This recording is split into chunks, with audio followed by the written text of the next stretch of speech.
비싼 돈을 내고 굳이 땀을 흘리러 가는 사람들이 있습니다. 차로 몇 시간을 달려 뜨거운 방에 들어가고 바닥에 누워 잠들고 심지어 알몸으로 서비스를 받는 공간. 그런데 이곳이 지금 미국에서 한 번 가면 다시 찾게 되는 곳으로 불리고 있습니다. 오늘 이야기할 주제는 전 세계로 퍼지고 있는 한국의 또 다른 문화, 바로 찜질방입니다.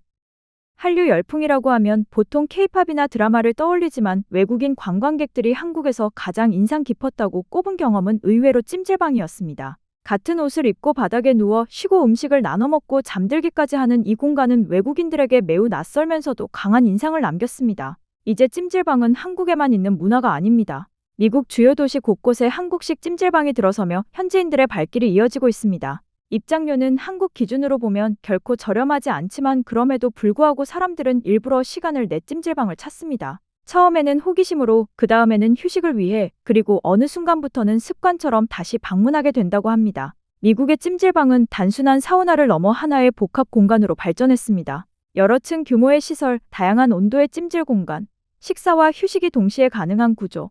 한국의 온돌 문화의 미국식 대형 공간 설계와 엔터테인먼트 요소를 결합한 형태입니다. 이런 독특함 덕분에 유명 방송인들이 직접 체험하며 화제가 되기도 했습니다. 흥미로운 점은 미국의 찜질방을 가장 자주 찾는 사람들이 한국인이 아니라는 사실입니다. 한국인에게 찜질방은 익숙한 공간이지만 미국인에게는 전혀 새로운 경험입니다. 거대한 사우나, 하루 종일 머물 수 있는 구조, 사람들과 자연스럽게 같은 공간을 공유하는 분위기, 이 모든 요소가 미국인들에게는 한 번도 경험해보지 못한 휴식으로 다가옵니다. 미국 남부 텍사스의 휴스턴은 덥고 습한 날씨로 유명한 도시입니다. 처음 찜질방이 생긴다는 소식이 들렸을 때 현지 한인들조차 이런 날씨에 과연 사람들이 올까 하는 의문을 가졌지만 결과는 정반대였습니다. 무더운 여름에도 찜질방은 사람들로 가득 찼고 방문객 대부분은 미국인이었습니다. 한 미국 지역 매체의 기자는 생애 처음으로 한국식 찜질방을 방문한 뒤 이 경험을 생각을 바꿔놓은 하루라고 표현했습니다. 처음에는 모든 것이 낯설고 어색했지만 시간이 지날수록 그 환경에 자연스럽게 적응하게 되었고 특히 찜질방 특유의 분위기가 인상 깊었다고 말했습니다. 찜질방에서는 모두가 비슷한 옷을 입고 비슷한 모습을 하고 있습니다. 이 순간 사람들은 직업이나 외모, 사회적 위치를 잠시 내려놓게 됩니다. 그는 이 공간에서 사람을 있는 그대로 받아들이는 느낌을 처음으로 경험했다고 말했고 불편함은 점점 사라지며 대신 편안함과 안정감이 자리 잡았다고 전했습니다. 그리고 여기서 찜질방의 진짜 힘이 드러납니다. 찜질방은 단순히 몸을 씻고 땀을 빼는 장소가 아니라 마음의 속도를 늦추는 공간으로 작용합니다. 휴대폰을 내려놓고 신발을 벗고 같은 옷을 입은 채 시간을 보내는 경험은 끊임없이 바쁘게 살아가는 미국 사회에서는 매우 드문 장면입니다. 그래서 찜질방에 들어서는 순간 사람들은 자연스럽게 서두르지 않게 되고 아무것도 하지 않아도 괜찮은 상태를 받아들이게 됩니다. 실제로 많은 미국인들은 찜질방을 다녀온 뒤 몸보다 머리가 더 쉬었다고 표현합니다. 조용히 누워있거나 천장을 바라보거나 낯선 사람들과 같은 공간에 머무르면서도 이상하게 안정감을 느낀다는 것입니다. 특히 혼자 방문하는 미국인들이 늘고 있다는 점도 눈에 띕니다. 혼자 있어도 어색하지 않고 말을 하지 않아도 이상하게 보이지 않는 공간, 그 점이 오히려 장점으로 작용합니다. 이런 경험은 자연스럽게 재방문으로 이어지고 찜질방은 점점 일상적인 휴식 공간으로 자리 잡아갑니다. 또한 찜질방은 세대와 성별의 경계를 허무는 공간이기도 합니다. 연인과 친구, 가족은 물론 혼자 온 사람들까지 모두 같은 규칙 안에서 시간을 보내며 비교와 경쟁이 사라집니다. 외모나 옷차림, 직업 같은 기준이 의미를 잃는 경험은 미국인들에게 신선한 충격으로 다가옵니다. 처음에는 몸을 드러내는 문화가 부담스럽게 느껴지지만 시간이 지나면서 그 부담은 줄어들고 오히려 해방감으로 바뀐다고 말하는 사람들도 많습니다. 있는 그대로 있어도 괜찮다는 감각은 생각보다 강력한 인상을 남기고 찜질방을 다녀온 뒤 삶을 바라보는 태도가 조금 달라졌다고 말하는 경우도 적지 않습니다. 그런데 여기서 한 가지 질문이 생깁니다.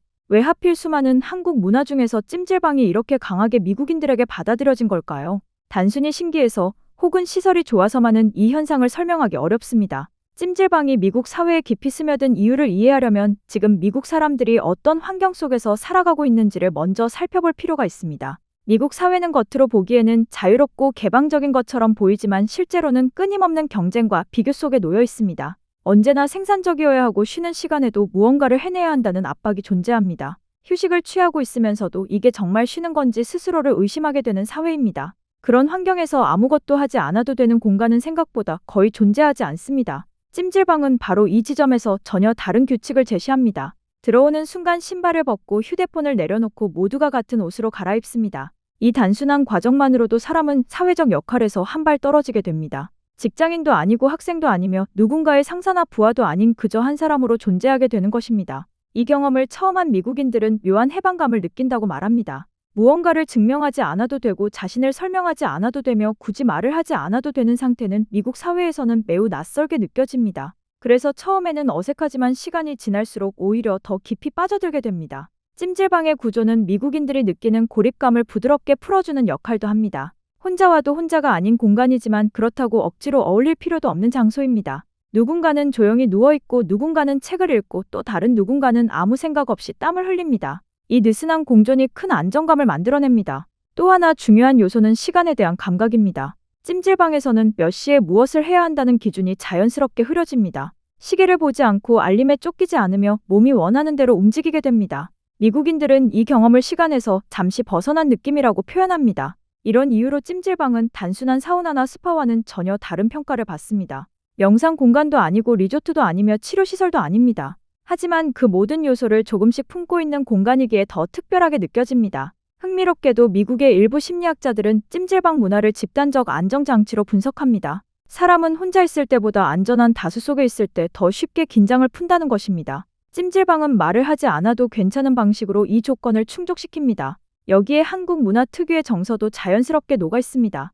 누군가를 과하게 존중하지도 과하게 침범하지도 않는 거리감, 같은 공간에 있지만 서로를 방해하지 않는 태도는 미국인들에게 놀라울 정도로 편안하게 다가옵니다. 시간이 흐르면서 찜질방은 더 이상 이색적인 외국 문화가 아니라 일상적인 휴식 공간으로 인식되기 시작합니다. 실제로 일부 미국인들은 주말 계획을 세울 때 찜질방 방문을 가장 먼저 고려한다고 말합니다. 단순히 피로를 풀기 위해서가 아니라 그 공간에서 보내는 시간이 자신을 정리해준다고 느끼기 때문입니다. 찜질방을 다녀온 뒤에는 이유 없이 마음이 가벼워지고 생각이 정리되며 다시 일상으로 돌아갈 힘이 생긴다고 말합니다. 이런 반응이 쌓이면서 찜질방은 점점 지역 커뮤니티의 역할까지 하게 됩니다. 같은 시간대에 자주 마주치는 얼굴들이 생기고 굳이 말을 나누지 않아도 서로를 인식하게 됩니다. 특별한 친분은 없지만 완전히 낯설지도 않은 관계, 현대 사회에서는 점점 사라지고 있는 형태의 연결입니다. 그래서 찜질방을 꾸준히 찾는 사람들은 이 공간을 단순한 시설이 아니라 자신이 속해 있는 장소로 인식하게 됩니다. 미국 언론과 전문가들은 찜질방의 성공 요인으로 바로 이 점을 강조합니다. 찜질방은 빠르게 소비되고 사라지는 유행이 아니라 시간이 지날수록 깊어지는 문화라는 평가입니다. 실제로 찜질방을 한번 경험한 사람들 중 상당수는 다른 도시나 다른 주로 이동할 때도 찜질방이 있는지를 먼저 찾아봅니다. 이쯤 되면 찜질방은 단순한 한국 문화의 수출을 넘어 하나의 글로벌 라이프 스타일로 자리 잡고 있다고 볼 수 있습니다. K-팝이 음악으로 드라마가 이야기로 세계를 사로잡았다면 찜질방은 휴식과 공간으로 사람들의 삶 속에 스며들고 있습니다. 조용하지만 강력하게 그리고 아주 일상적인 방식으로 말입니다. 앞으로 찜질방이 미국을 넘어 다른 나라에서는 또 어떤 모습으로 자리 잡게 될지 궁금해집니다. 여러분은 이 변화에 대해 어떻게 생각하시나요? 만약 가까운 곳에 한국식 찜질방이 있다면 한 번쯤 직접 경험해보고 싶지 않으신가요? 그런데 여기서 이야기는 한 번 더 뒤집힙니다. 찜질방이 미국에서 사랑받는 이유가 단순히 편안해서 혹은 이색적이어서만은 아니라는 점입니다. 실제로 찜질방을 자주 찾는 미국인들 중 일부는 이렇게 말합니다. 이곳이 좋아서 오는 게 아니라 이곳 말고는 쉴 곳이 없어서 온다고 말입니다.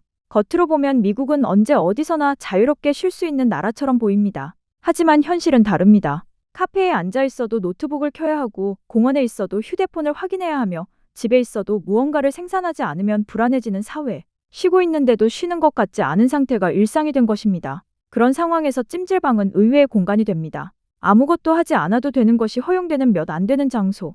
누워 있어도, 자고 있어도, 멍하니 있어도 누구도 이상하게 보지 않는 공간. 그래서 어떤 미국인들은 찜질방을 두고 힐링 공간이 아니라 마지막 피난처 같다고 표현합니다. 이 말이 의미하는 바는 단순하지 않습니다. 찜질방이 좋다는 이야기가 아니라 그만큼 쉴 수 있는 공간이 사라졌다는 뜻이기 때문입니다. 실제로 미국 언론 일부에서는 찜질방의 인기를 긍정적으로만 보지 않습니다. 사람들에게 왜 이렇게까지 극단적인 휴식 공간이 필요해졌는지를 질문하기 시작합니다. 찜질방은 한국 문화의 성공 사례이기도 하지만 동시에 현대 사회의 피로도를 그대로 보여주는 거울이라는 해석입니다. 더 흥미로운 점은 찜질방을 경험한 미국인들 중 일부는 이후에 이전의 생활 방식으로 완전히 돌아가지 못한다고 말한다는 것입니다. 찜질방에서 보냈던 그 느린 시간, 아무것도 하지 않아도 괜찮았던 상태가 계속 떠오른다는 겁니다. 그래서 다시 찜질방을 찾고 또 찾게 됩니다. 중독이라기보다는 회귀에 가깝습니다. 한번 경험한 정상적인 휴식으로 돌아가고 싶어지는 감각. 결국 여기서 반전은 분명해집니다.